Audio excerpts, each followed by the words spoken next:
Hola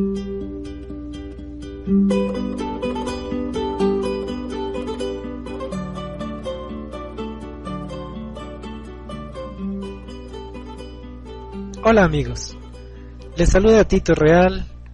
Gracias por visitarme en titoreal.com. Hoy día vamos a tratar un tema que quizás ya lo hemos escuchado muchas veces. Sin embargo, es un tema esencial para poder entender cómo tomar control, cómo empoderarnos, cómo hacernos dueños realmente de nuestra vida.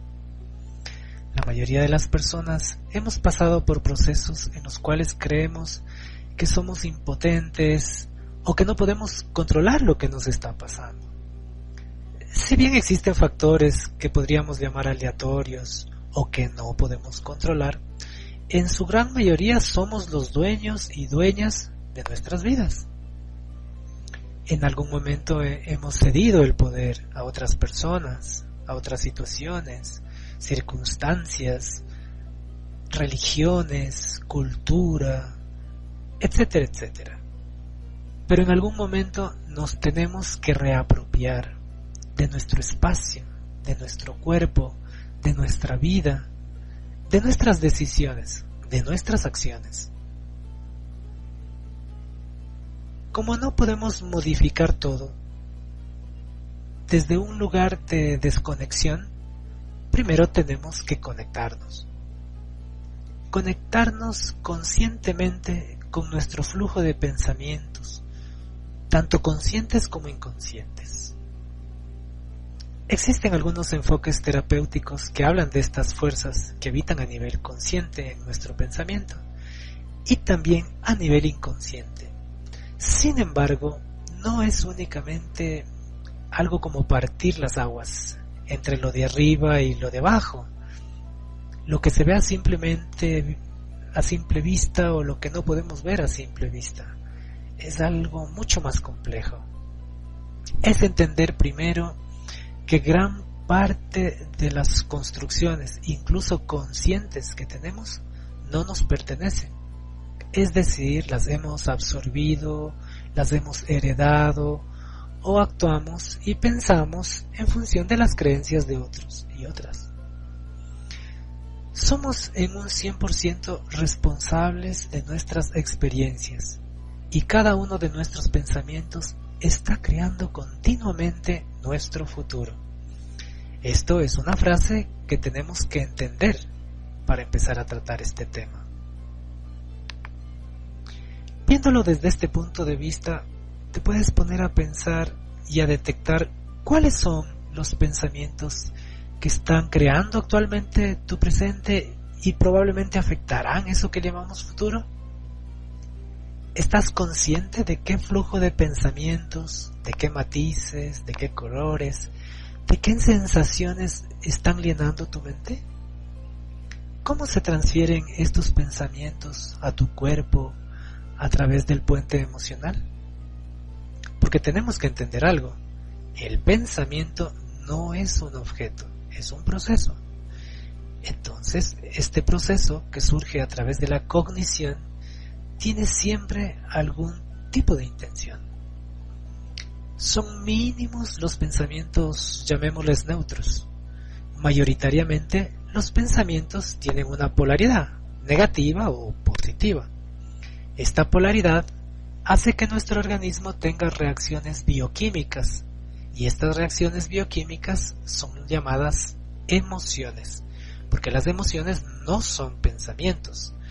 Las emociones son reacciones bioquímicas que tiene el organismo. En la mayoría de enfoques psicológicos se habla de que tenemos básicamente 6 emociones. Sin embargo, de estas 6 emociones primarias, surgen un conjunto de emociones secundarias o complejas que la verdad son un montón. Y hay tanto unas muy positivas como existen algunas muy negativas. Las emociones surgen de los pensamientos y las emociones viven, residen en el cuerpo. Por eso, tanto a nivel bioquímico, tanto como a nivel corporal, como a nivel mental, nosotros somos responsables de nuestro estado. Nuestros pensamientos negativos generan reacciones bioquímicas negativas que generan resultados negativos en nuestra vida. Suena sencillito, facilito, evidente, pero es que es así. Los pensamientos positivos generan reacciones bioquímicas positivas y por lo tanto también estados positivos en el cuerpo. Esta reactividad es la forma en que los puentes mentales, emocionales y corporales están unidos, y las podríamos llamar el ser multidimensional. Evidentemente, únicamente una parte del ser es multidimensional. La conciencia que nos habita, eso que llamamos el ser, está destinado en todos y todas para tener un proceso evolutivo de crecimiento. Todo lo que está en la naturaleza busca la evolución espontánea y la supervivencia, y nosotros, los humanos, no somos la excepción. Entonces, ¿por qué nosotros, tan conscientes que somos, tan racionales que somos, de pronto estamos eligiendo no evolucionar? Lastimarnos, destruirnos, culparnos o incluso enfermarnos. Desde el punto de vista profundo, el de la psicología profunda, incluso los procesos que llamaríamos deteriorantes, destructivos, entrópicos o como le quieras llamar, son evolutivos, porque también a través del dolor se aprende. Las reacciones de dolor y sufrimiento también tienen un mensaje profundo para ti. No son únicamente para que te victimices, me victimice o vivamos anclados a ese dolor, sino que consiste en varias sendas de transformación. Y no todas tienen que ser basadas en el dolor. Existe la idea cultural de que si no duele no sirve, y eso tampoco es así. En algún momento nos podemos hacer dueñas de la elección libre y consciente de cómo evolucionar. Espero que si tú eliges evolucionar, sea mayoritariamente a través del amor y la conciencia, y no de la destrucción, el miedo y el dolor. Los portales que llevan a la sabiduría y al conocimiento están siempre abiertos. La vida es realmente muy simple. Nosotros recibimos lo que damos. Así de simple. Y es tanto con nosotros mismos como con los otros, las otras y el entorno. Es un tipo de feedback o retroalimentación que es muy sencilla. La vida siempre se está devolviendo. Entonces aquí es donde tenemos que hablar de este portal que nos va a llevar a la sabiduría interior. Si siempre está abierto este portal para nosotros, ¿por qué no lo pasamos? ¿Por qué nos frenamos a las puertas de la sabiduría? ¿Por qué no transitamos hasta un conocimiento de nosotros mismos a partir del amor y la conciencia? La respuesta es muy simple: el miedo. El miedo es una emoción y un sistema de pensamientos más o menos naturales, y digo más o menos naturales porque hay muy pocos miedos naturales y hay muchos miedos inventados. El miedo a nivel biológico es una reacción que los seres vivos tienen para poder salvaguardar su integridad y nos avisa que nos tenemos que defender de algo o de alguien. Sin embargo, este miedo que nos paraliza y que muchas veces no nos permite evolucionar tiene que ver más con los miedos inventados o miedos irreales, aquellos que podríamos llamar aprendidos.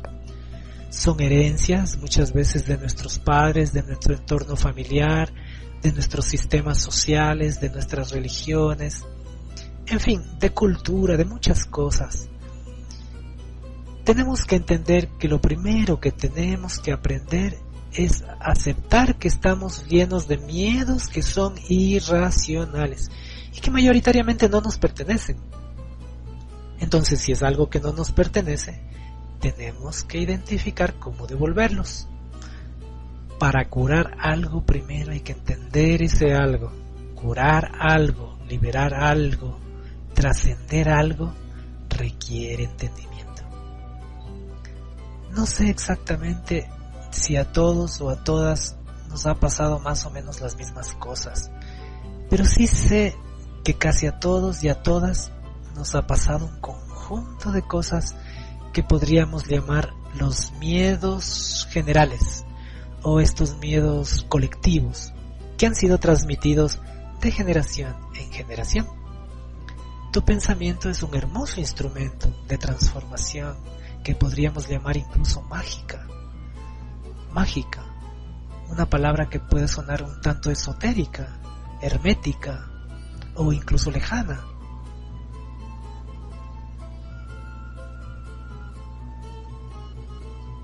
Estos pensamientos que consideramos mágicos, pues simplemente están hablando de un estado de conciencia en el cual nos hacemos dueños de cómo y de qué forma queremos vivir. La magia podría ser definida en forma simple y burda como la capacidad de mover la conciencia a voluntad. Esta conciencia movida a voluntad es lo que genera la transformación tanto interior como exterior. Nosotros no vamos a poder provocar cambios a nivel exterior si primero no cambiamos a nivel interior un conjunto de pautas de pensamiento que son tóxicos o limitantes. ¿Te has puesto a pensar cuáles son ese conjunto de pensamientos tóxicos y limitantes que posees?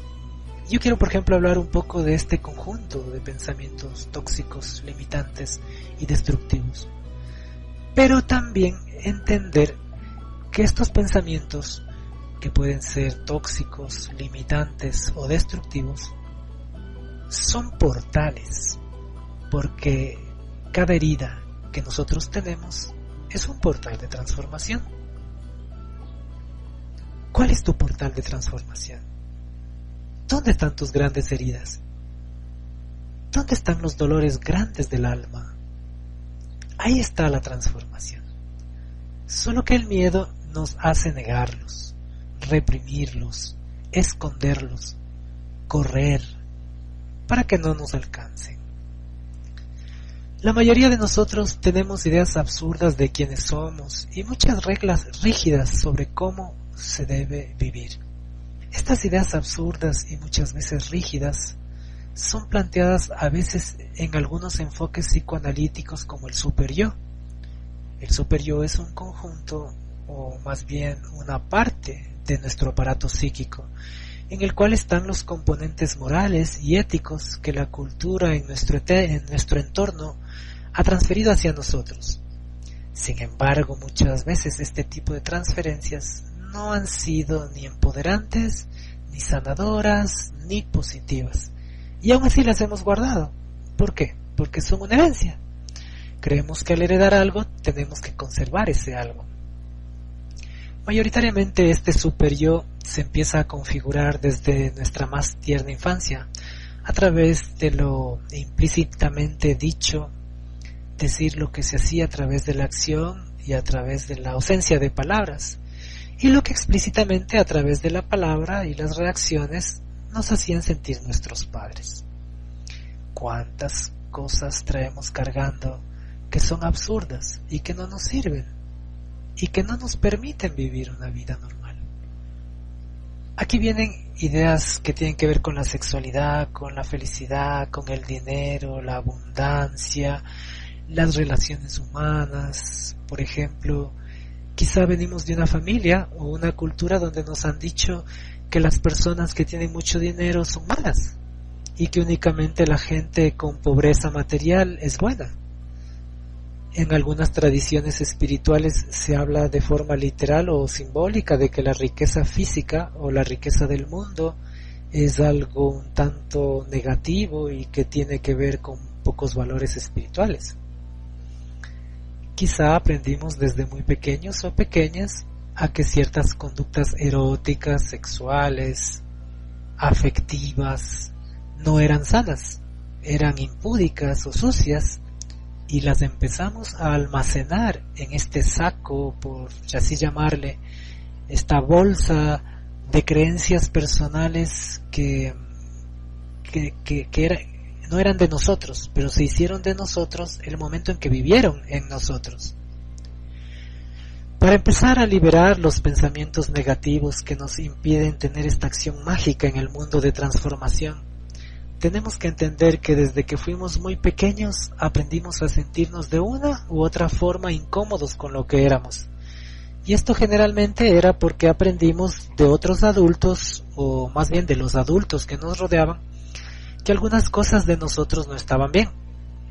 Estas serían las primeras experiencias de desaprobación personal que tuvimos, y que de una y otra forma como niños o niñas no supimos procesar. También hay que entender que si estuvimos rodeados de personas que vivían depresivas, enojadas, descontroladas, victimizadas, tristes, también aprendimos de alguna forma que la normalidad era vivir de esa manera. Es decir, nos heredaron formas de comportamiento, acción, vinculación que mayoritariamente eran tóxicas. Estos adultos que nos rodeaban, que pudieron ser nuestros padres u otras personas, nuestros hermanos, hermanas, abuelos, abuelas, tíos, tías, no tenían una mala intención, mayoritariamente. Tal vez en algunos casos sí, pero la mayoría de las personas no quieren ser malas, simplemente actúan inconscientemente, y como vivían en esa inconsciencia, no tenían otra opción que heredar o heredarnos esa misma inconsciencia. Entonces nosotros aprendimos que la forma natural de vivir era esa, y no otra. ¿Cómo vamos a sentirnos merecedores de cosas bonitas, de cosas lindas, de cosas positivas, de situaciones plácidas, de relaciones no tóxicas, si nuestra normalidad es la enfermedad? En una cultura enferma, en una cultura que está enferma, las personas sanas son raras. Es muy usual que si tú estás escuchando esto y muy probablemente ya tengas algún tiempo en el camino de la búsqueda de ti mismo, del yo interior, te des cuenta que la mayoría de las personas que no están en este tipo de sintonía te perciben o te pueden llegar a ver como una persona rara, extraña o incluso inadecuada.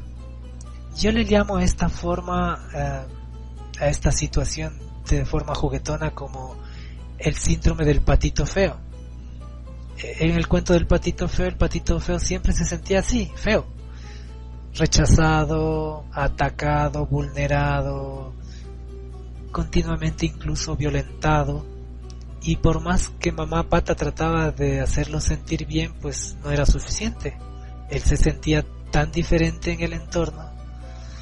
El patito feo, como ustedes recordarán en el cuento, tuvo que pasar por un montón de peripecias hasta descubrir que no era un pato, tenía otra naturaleza, tenía otro mundo, otra realidad, y cuando aceptó realmente lo que él era y quién era, pudo pasar de la inadaptación a la aceptación de sí mismo. Pero para llegar a veces a la aceptación de uno mismo, tenemos que sentirnos un poquito inadaptados, inadaptadas. ¿Y por qué tiene que pasar eso? Porque simplemente la adaptación en la mayoría de las culturas es la enfermedad. Estar adaptados es estar enfermos con los demás. Y cuando tú no eliges estar enfermo ni contigo ni con los demás, tienes que transitar lo que yo llamo un periodo de exilio. Un exilio tanto interior como exterior, en donde te sientes desconectado o ajeno a cualquier manada. Y ahí está esta necesidad, esta búsqueda de encontrar sentidos más profundos a tu vida. En esta desadaptación nosotros también nos encontramos. Únicamente aquellos que se han perdido tienen la oportunidad de encontrarse. Solamente aquellos que se rebelan pueden liberarse. La máxima rebeldía que puede existir es pensar por ti mismo, sentir por ti mismo, vivir como tú realmente quieres vivir. Cuando nosotros crecemos y pasamos después de esta etapa que expliqué de la infancia, crecemos y tenemos esta tendencia a recrear los ambientes mentales de nuestro hogar, hayan sido positivos o negativos. ¿Por qué? Porque es lo único que tenemos en nuestro mapa de vida. Es lo que se nos ha heredado como forma de existir y creemos que es lo que hay. A veces nos damos cuenta, gracias a nuestro propio proceso de evolución interior, que puede ser consciente o inconsciente, a través del amor, a través del dolor, que algo no está funcionando, que no nos sentimos cómodos con nuestra actual vida y que estamos repitiendo o tenemos tendencia a repetir y recrear ambientes emocionales y mentales que no nos gustaban y ahora nosotros los estamos haciendo. ¿Cuántas veces no te has topado con este tipo de comentarios? Chuta, esto lo hacía tal o cual familiar y me molestaba, me hería, me lastimaba, y ahora yo lo estoy haciendo, quizás conmigo mismo, con mi pareja, con mis hijos o con otras personas. Esta recreación de los ambientes tiene que ver más bien con los esquemas de pensamiento que quedan pudriéndose dentro de nosotros. Se va descomponiendo con nuestro propio proceso de vida. A veces, evidentemente, porque nosotros no nos ayudamos y empezamos, o más bien nunca empezamos a limpiar esta suciedad. Para empezar a limpiar esta suciedad tenemos que entenderlo primero.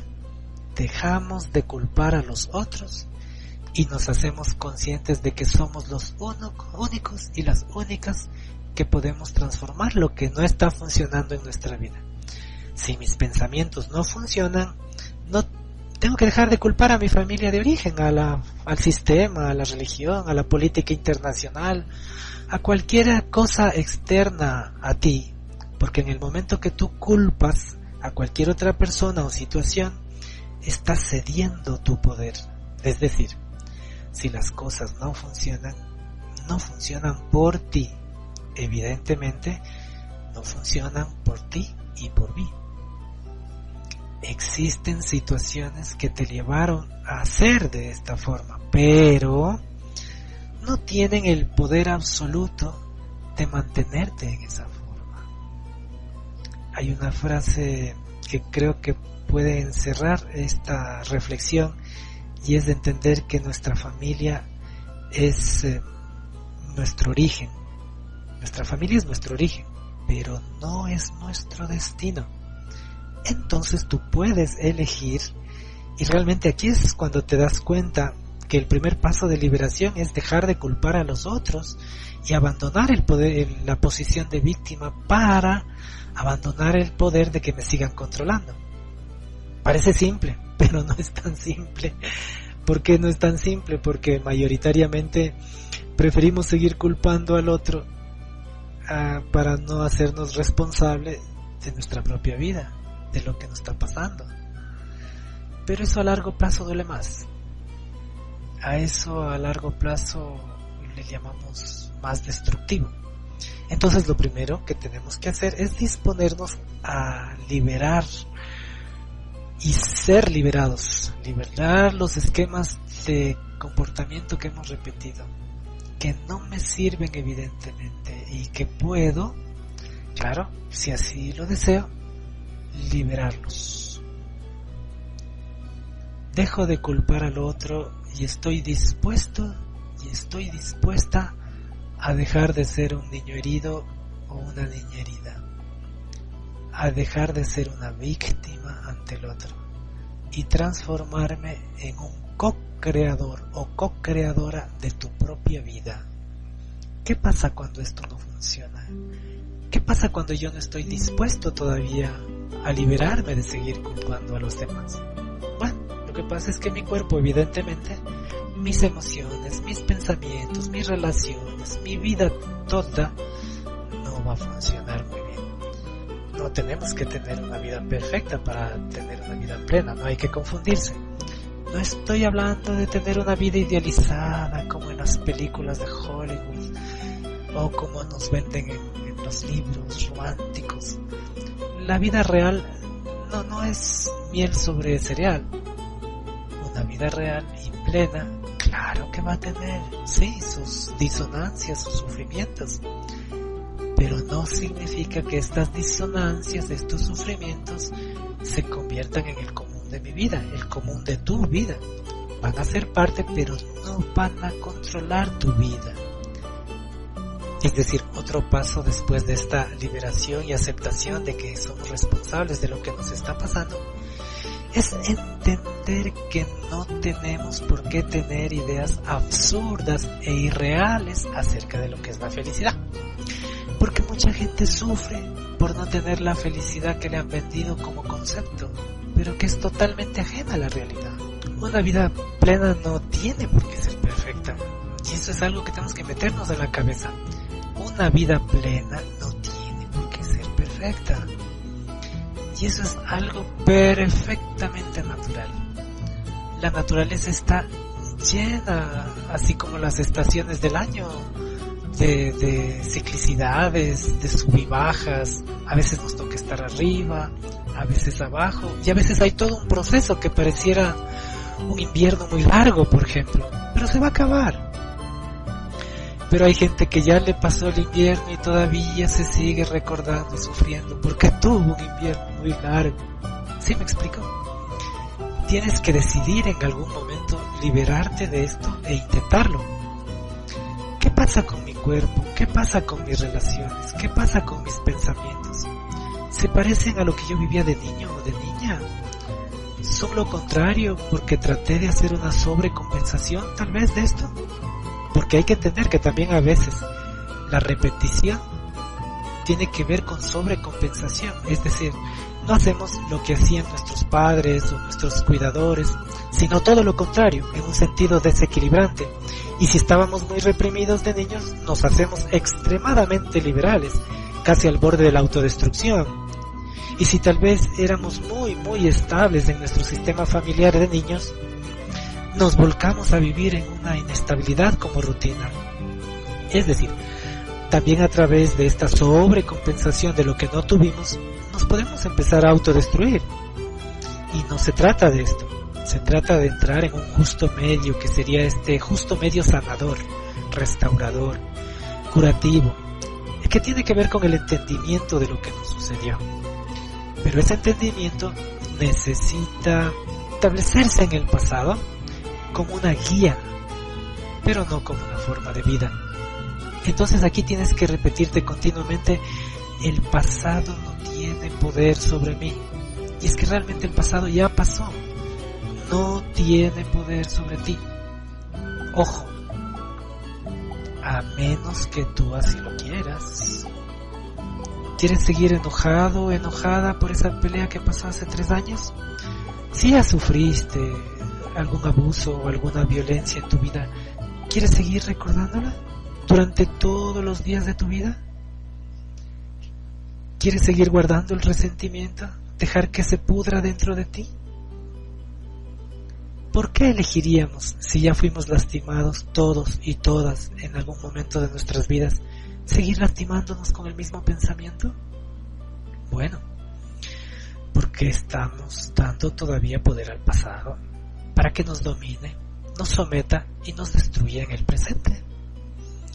Tu pasado ha de ser algo de lo cual aprendiste, no algo en donde estacionarte a vivir.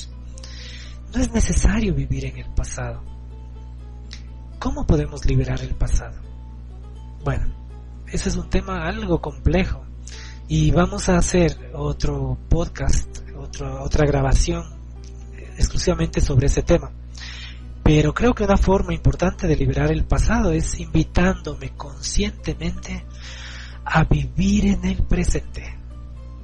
Las personas que son muy depresivas tienden a vivir mucho en el pasado. La depresión como esquema patológico tiene una gran carga de remembranza, de memoria. Es decir, esta tristeza profunda que muchas veces es evidente y muchas veces no, tiene que ver con estar atado al pasado. Y la gente que vive mucho en ese supuesto futuro que puede existir, en cambio vive continuamente viviendo en la ansiedad. La ansiedad es un exceso de futuro, así como la depresión es un exceso de pasado. Entonces, una curación o una forma de empezar a entender esta curación es ayudarme a habitar aquí, hoy, ahora, en el presente. Tengo que ser responsable, pero a veces no quiero ser responsable. Prefiero estar victimizándome a través del dolor y seguir anclado al pasado y seguir culpando, por lo tanto, por lo que me pasó a otros de que yo no puedo estar bien. Es cierto que no sabemos a dónde vamos, no tenemos una bolita mágica para saber lo que va a pasar pasado mañana, sobre todo cuando estamos en una situación de dolor como la que estoy hablando. No hay un logo, una racionalidad profunda de la vida, pero cuando empezamos a curarnos, aunque no tengamos muy claro lo que nos va a pasar en el futuro, por lo menos sí sabemos a dónde no queremos volver a ir, es decir, ya sabemos qué no queremos. Entonces esto es algo muy importante porque tienes tú que saber qué es lo que ya no quieres. Si ya no quieres vivir desde el lugar de la víctima, del dolor, desde el pasado, desde el resentimiento, el anclaje al sistema familiar tóxico, cultural o religioso, cualquiera que este haya sido, pues tienes que saber que a ese lugar no quieres ir. Entonces aquí está como alternativa el presente. El presente es algo bendito. Mejor dicho, el presente no es algo, el presente es. Habitar desde el presente es un hábito de conciencia en el cual nos vamos a ayudar, tanto para salir de los estados ansiosos y depresivos, reconectándonos con el presente creativo y placentero. ¿Qué puedo hacer yo en mi continuo presente para ser un ser creativo y placentero? Creatividad, creación, tiene que ver con nuestro origen divino. Y no hablo necesariamente de alguna religiosidad, sino de nuestra capacidad de ser co-creadores de la existencia. La creatividad como herramienta empoderante del presente pide de ti que busques formas de habitar tu presente de forma creativa. Cosas que tal vez te parecerían un tanto difíciles o quizá un poco censuradas precisamente por los mismos mecanismos de pensamiento que tenemos acerca de la creatividad. No todo en el mundo es trabajo, escuela, responsabilidades. Ese es un pensamiento erróneo. ¿Sabías que la mayoría de personas tienen ese pensamiento de que tenemos solo que ser responsables y siempre estar trabajando, estudiando, haciendo labores de la casa? Pero no es así. El ser real, aparte de disfrutar evidentemente las dimensiones laboral, estudio, trabajo, requiere el alimento de la creación profunda, y todos y todas tenemos creación profunda dentro de nosotros. Entonces tienes que buscar formas en que tu presente se transforme en un acto de cotidianidad creativa.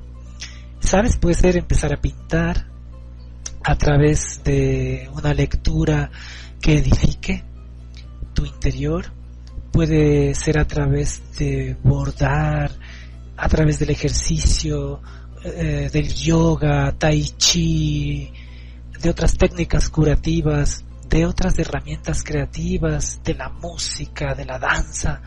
¿Hace cuánto no bailas? ¿Hace cuánto no bailas como realmente quieres bailar? ¿Hace cuánto no dibujas? Si realmente de pequeñito te gustaba dibujar, ¿en qué momento empezaste a dejar esos sueños porque no son prácticos en el mundo adulto, no dan dinero? En ese momento te empezaste a desconectar de mucha alegría y a perder de cosas buenas. Yo creo que a veces la vida pasa muy rápido y no tendríamos por qué dejar de hacer cosas que disfrutamos. Crear nos hace divinos, nos recrea y nos recreamos. Busca tu fuente de creatividad.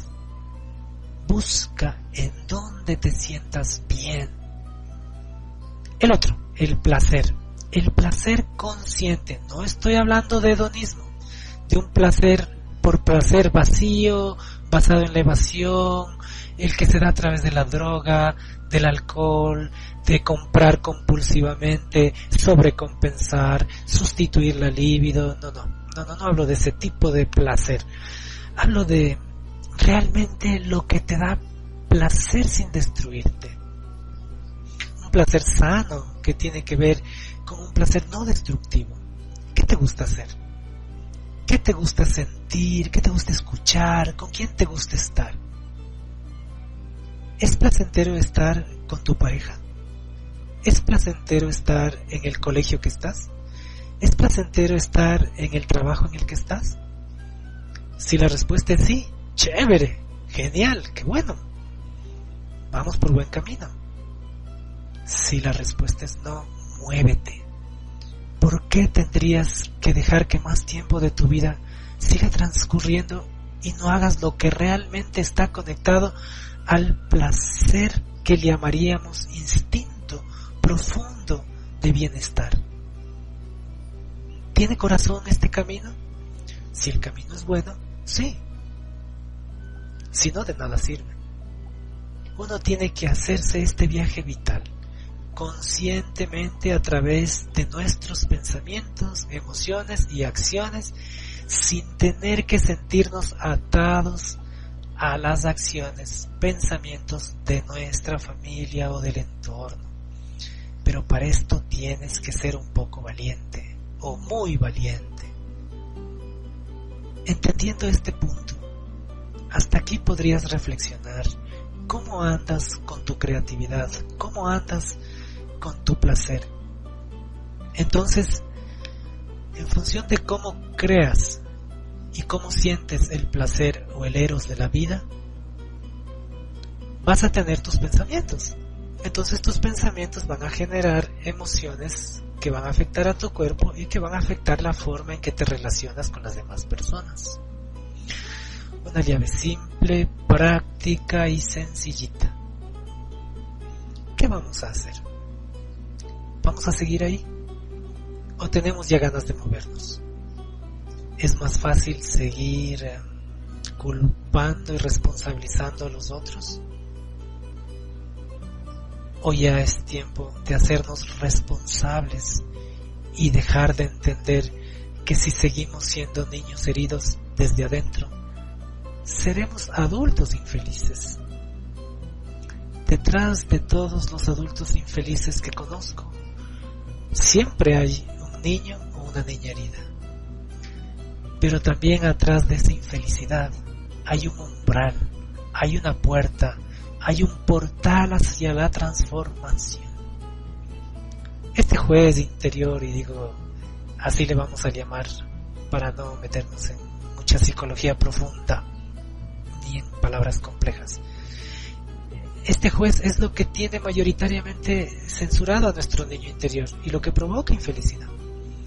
Porque no es tan duro lo que el otro pueda decir de mí mismo, de ti o de cualquier otra persona, sino que lo más duro es lo que nosotros nos decimos acerca de nosotros mismos. Evidentemente esto que nos decimos de nosotros mismos tiene que ver mucho con cosas que nos pasaron, pero en algún momento esas cosas se quedaron en el pasado y por lo tanto te puedes liberar de ellas.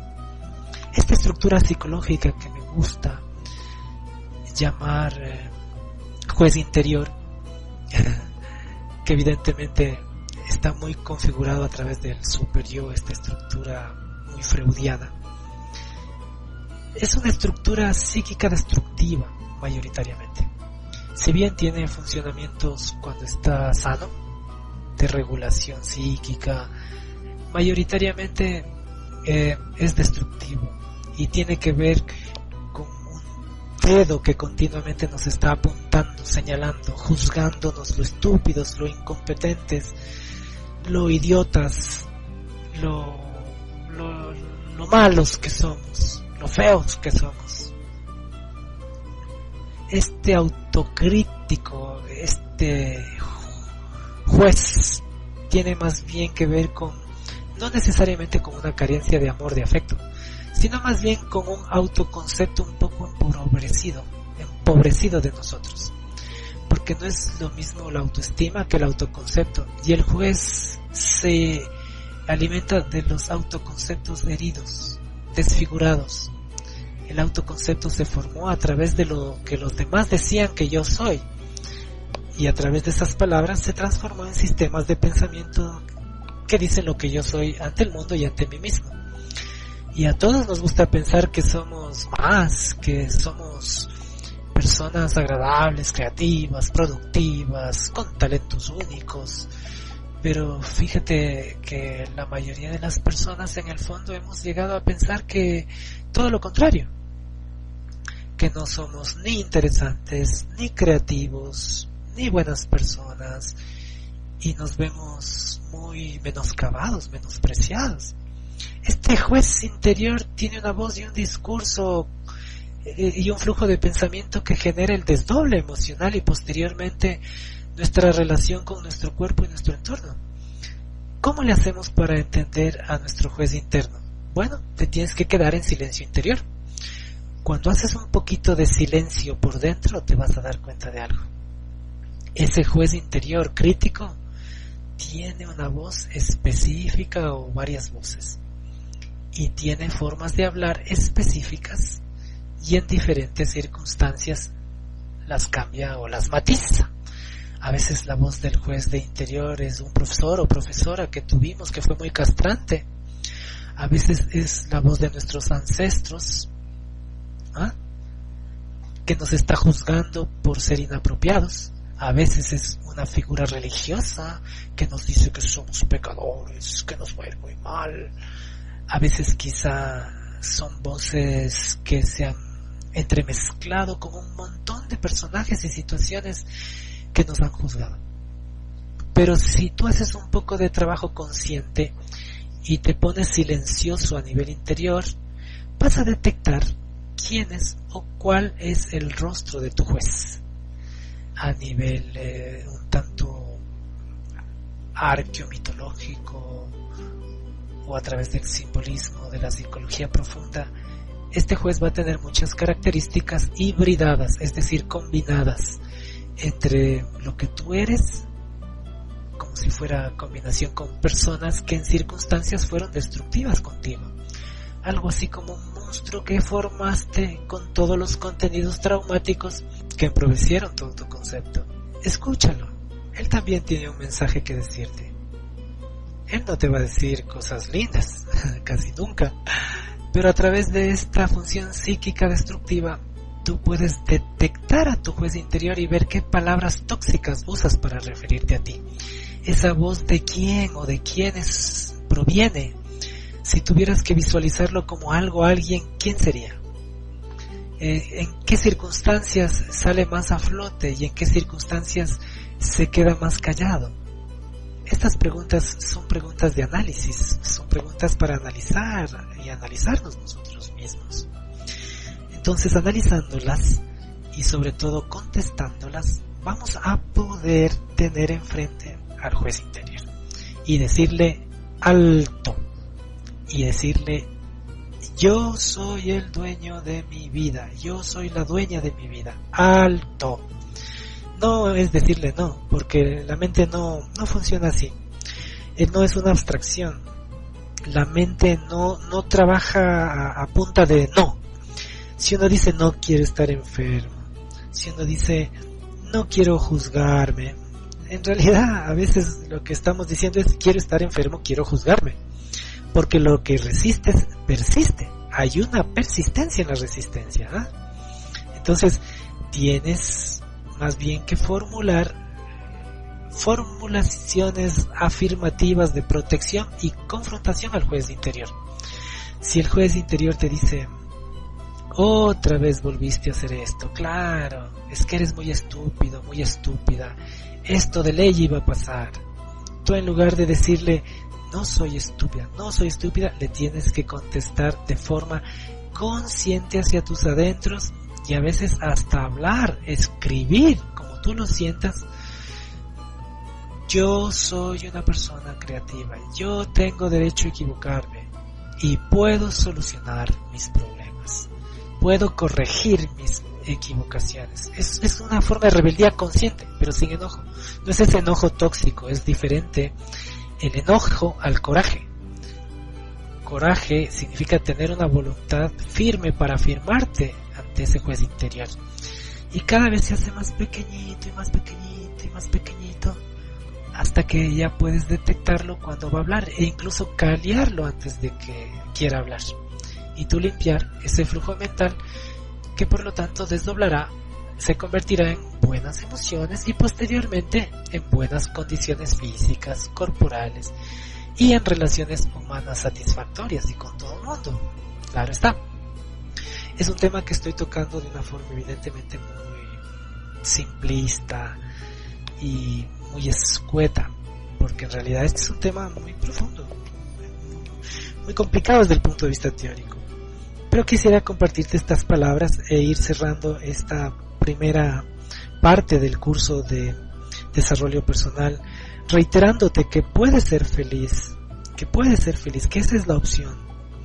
Yo te quiero compartir 2 decretos que me parecen bellos para empezar este curso de desarrollo personal, para que arranques con este proceso de curación interior. Si ya estamos en este proceso, nos pueden ayudar. Uno de ellos es: me amo y me acepto incondicionalmente. ¿Te puedes decir eso? Me amo y me acepto incondicionalmente, así como tal vez tú nunca has sentido hacia otra persona u otra persona hacia ti, porque esa es la creencia que también podemos traer. ¿Cuántas veces estamos buscando la aceptación y el amor en otras personas y nosotros no lo hacemos hacia nosotros mismos? Recuerden, todo es un feedback. Si tú no lo puedes dar, no lo puedes recibir. Es así de simple. Me amo y me acepto incondicionalmente. El siguiente decreto es: confío en que en el proceso de la vida siempre cuida de mí. Confío en que en el proceso de la vida siempre cuida de mí. Algunas personas lo tendrían asociado con la fe, con la divinidad, con la evolución, con la naturaleza, con la sincronicidad, como lo quieras llamar. Eso no es tan importante. Hay muchos nombres y a veces los nombres salen sobrando. Lo importante es la esencia. Confía, aprende a confiar.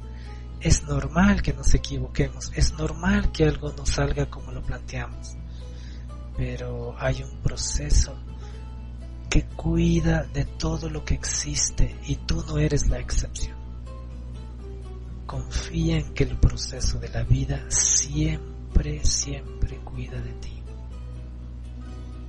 Recuerden que este sábado 25 de junio del 2016 estaremos llevando a cabo una vez más nuestro taller para control del estrés. Es un taller interesante porque el estrés se ha convertido en una de las enfermedades del siglo, y les cuento que no solo los adultos, los niños también presentan ya algunas enfermedades y síntomas asociados al estrés.